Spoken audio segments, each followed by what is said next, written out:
tous, aujourd'hui au menu, un écolieu responsable, solidaire et associatif de plus de 560 mètres carrés qui vient d'ouvrir ses portes dans le quartier de Ménilmontant dans le 20e arrondissement de Paris. Le Labo Envie.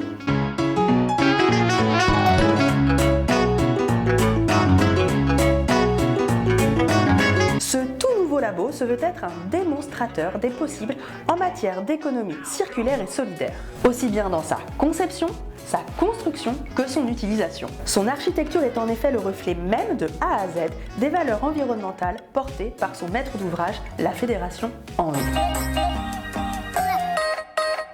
La Fédération quoi? La Fédération Envie, qui depuis 1984 répare et remet en vente des appareils électroménagers usagés, tout en traitant les déchets électroniques et électriques incontournables. Et oui!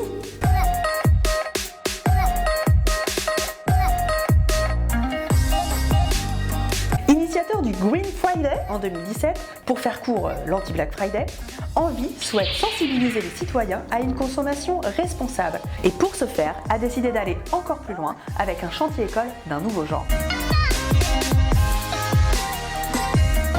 Une maîtrise d'ouvrage comme il en faudrait plus, voire tous les jours. Soucieuse au-delà même de sa propre activité, de construire et d'aménager un lieu de travail plus respectueux de l'environnement et ce avec un budget limité. Défi relevé? C'est ce qu'on va voir.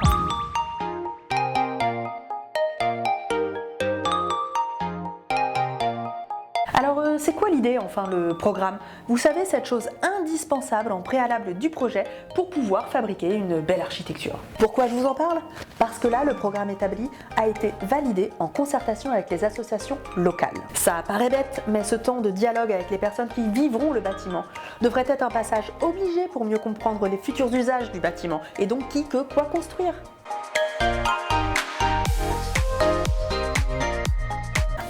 Faite, ici, le programme était clair. Un magasin de 100 mètres carrés, espace de démonstration ouvert sur la rue, proposant la vente et la réparation d'appareils électroménagers.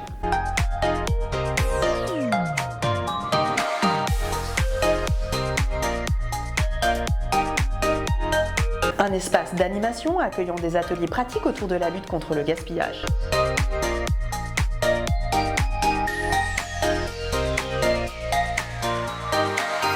Des salles de formation autour des métiers de l'insertion et de la réparation, et enfin des bureaux pour accueillir le siège de la Fédération Envie.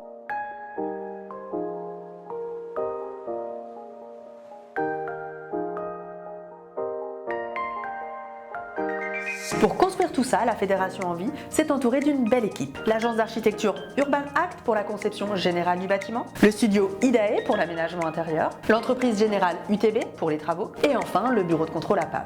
Et vous savez qu'un bureau de contrôle un tout petit peu ouvert sur ces domaines, en particulier celui du réemploi, c'est pas du luxe. Je dis ça, je dis rien.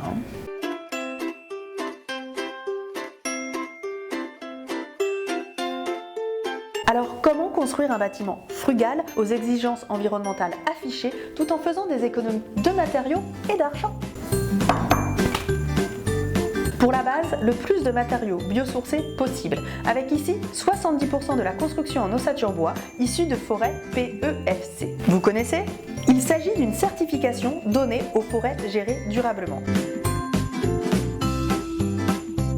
Traçabilité et suivi de production pour les constructeurs et espaces préservés pour les promeneurs. Une certification qui se peut être le gardien de l'équilibre forestier, aussi bien environnemental, sociétal qu'économique. Et la suite? Une toiture végétalisée. Qui, je le rappelle encore une fois, permet de retenir les eaux de pluie et d'éviter de saturer les égouts, de baisser la température ambiante de quelques degrés et de favoriser l'installation d'une biodiversité.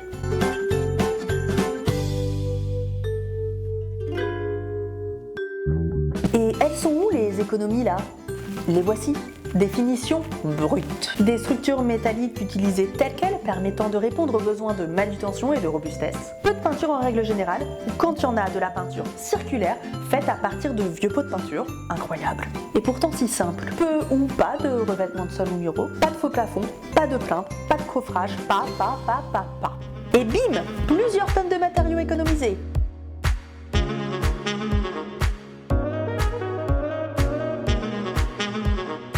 L'évitement de matière, ça vous parle? Limiter les besoins esthétiques et fonctionnels à l'essentiel, ne serait-ce pas une belle piste de travail pour les années à venir?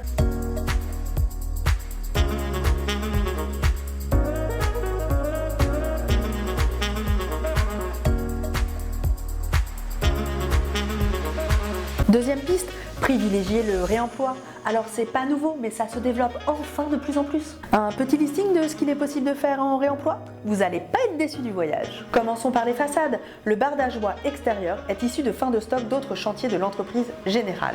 Donc ces façades, elles ont été redessinées à partir de 4 essences différentes de bois trouvées et des dimensions disponibles, créant ainsi cette architecture à l'image du reste.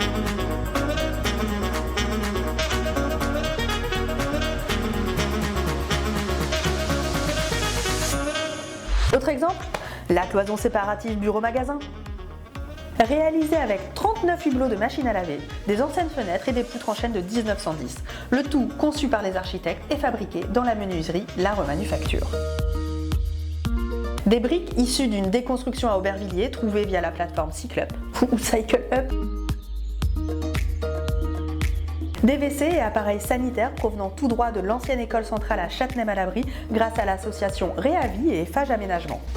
Pas moins de 180 meubles, tables, chaises, armoires et d'appareils électroménagers récupérés à moins de 120 km d'ici, rénovés et donc qui ont bénéficié d'une deuxième vie.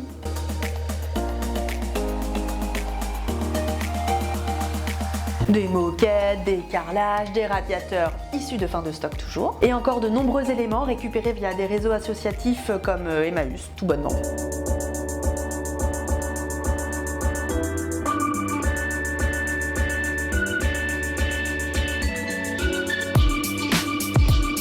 C'est bien joli, mais comment je le sais moi tout ça? Grâce à un parcours pédagogique qui le met en avant. Le bâtiment devient alors un réel support de communication de la démarche frugale du labo en vie. Le studio Idae a dessiné du mobilier sur mesure, fabriqué ensuite par des menuiseries solidaires avec exclusivement des matériaux en réemploi. Et toute une signalétique, et même certaines faites avec des résistances de vieilles machines à laver.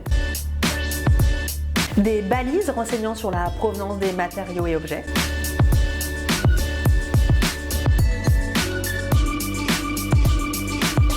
Et enfin un très beau logo, deux mains jointes, placé au centre du plan du quartier, le tout représenté dans un lave-linge. Un beau résumé.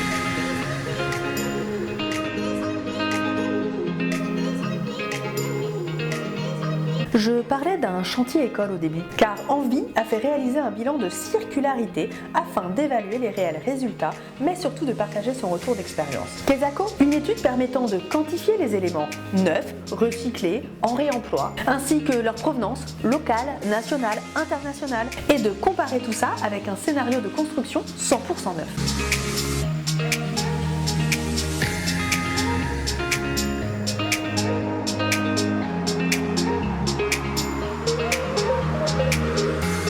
Quelques chiffres, 6,9 tonnes d'éléments de construction évités par choix, 10,4 tonnes de matériaux de construction en réemploi ou conservés, 2,3 tonnes de mobilier ou éléments d'aménagement récupérés, 6,1 tonnes de matières recyclées pour fabriquer de nouveaux objets, 5,4 tonnes d'éléments neufs par obligation, porte et cloison coupe-feu, cloison hydrofuge, barre anti-panique, isolation, et enfin 19,1 tonnes d'éléments neufs par indisponibilité en réemploi ou par choix, comme les luminaires éco-conçus, les structures et grilles métalliques, les escaliers de secours.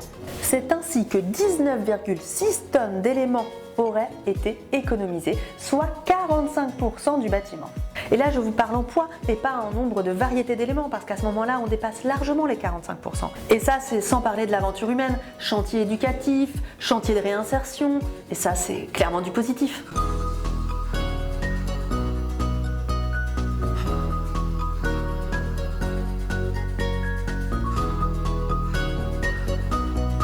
Alors oui, ça demande de se mettre au diapason. Prouver que ces projets répondent aux exigences techniques, réglementaires et juridiques. Adapter ses choix, en particulier esthétiques, en fonction de ce qui est disponible à l'instant T. Accepter de ne pas avoir de garantie sur certains éléments et plutôt réutiliser le déjà là et encore fonctionnel. Démontrer les économies faites. Motiver les acteurs du bâtiment. Former les concepteurs. Le jeu n'en vaut-il pas la chandelle ?